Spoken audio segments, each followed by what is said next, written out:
Welcome to Sonoma County Library Sound Studio Basics. This video is an overview of how to get started recording in the Sound Studio. Caution: anything that you save to this computer will erase when the computer is restarted or shut down. Save valuable files to a flash drive. When you enter the studio, you should see the following: the iMac computer, interface, and speakers. They all should be on when you arrive.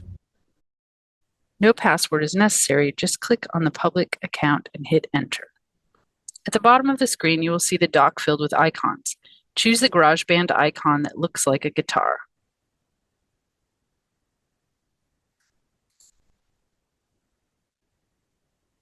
A window will open. It will say New Project.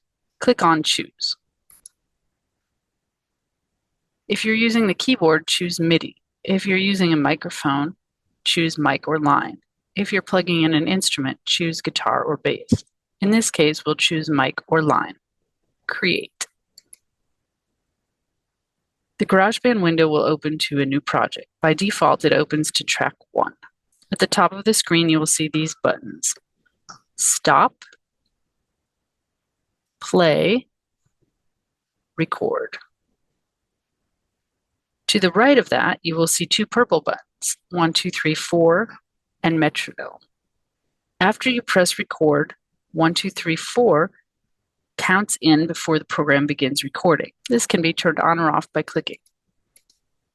Metronome keeps time with a constant ticking sound that you can hear throughout your recording, but it does not record the ticking. This can also be turned on or off. Off is recommended. For recording, choose the input depending on which mic you would like to use. The standard microphone setup in SCL Sound Studios is as follows. The mic on the left is a dynamic mic and is usually input 1. We'll change this to input 1. The mic on the right is a condenser mic and is usually input 2. Change this to input 2. The 2 bistro table mics are podcasting dynamic mics and are inputs 3 and 4.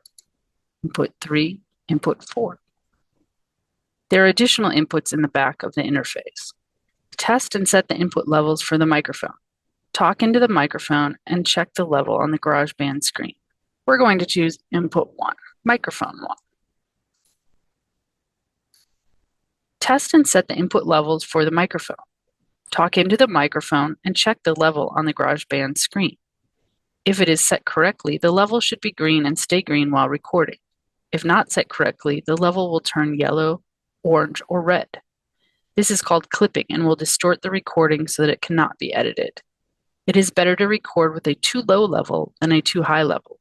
Do not clip. Talking into the microphone, you see the green level. The levels can be adjusted in one of 4 ways. Number 1, proximity to the microphone. Closer to the microphone equals a higher level.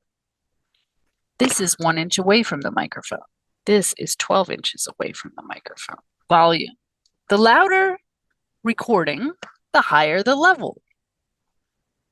Yelling, whistling, laughing, singing, etc. is all usually louder than regular talking or whispering. Number 3, change microphones. Some microphones are going to be more sensitive than others. Number 4, adjust the gain on the interface. A higher gain equals a higher level. To adjust the gain on the interface, choose the correct input and turn the dial. When the levels are properly adjusted, you are ready to record.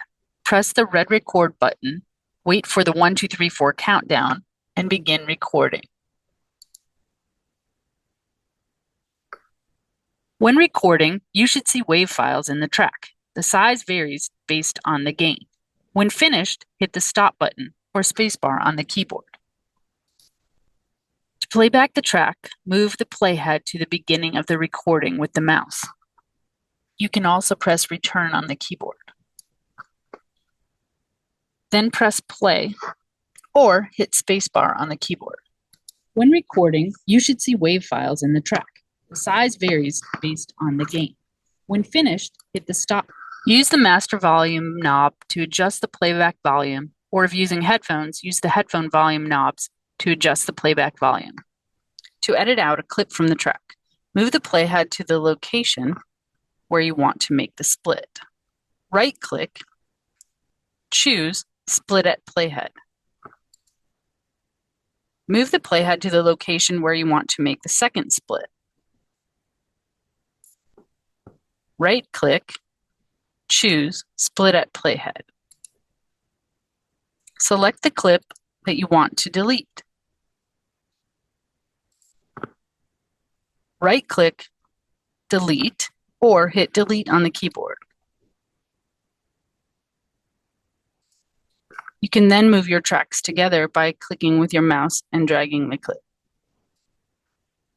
To remove the beginning or ending of the track, to make the clip shorter, with the mouse, click, hold, and drag the beginning or end of the track.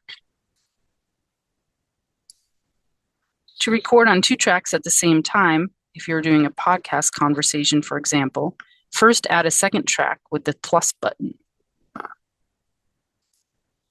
Choose mic or line, create. To rename the track, right-click on the name or double-click and type the new name of the track.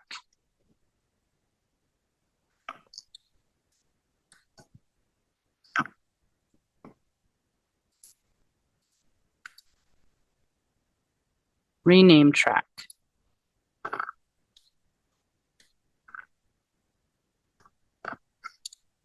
Right-click on a track and click Configure Track Header. Choose Record Enable. This will add the Record Enable buttons to each track. Click Enable for one or both tracks before recording.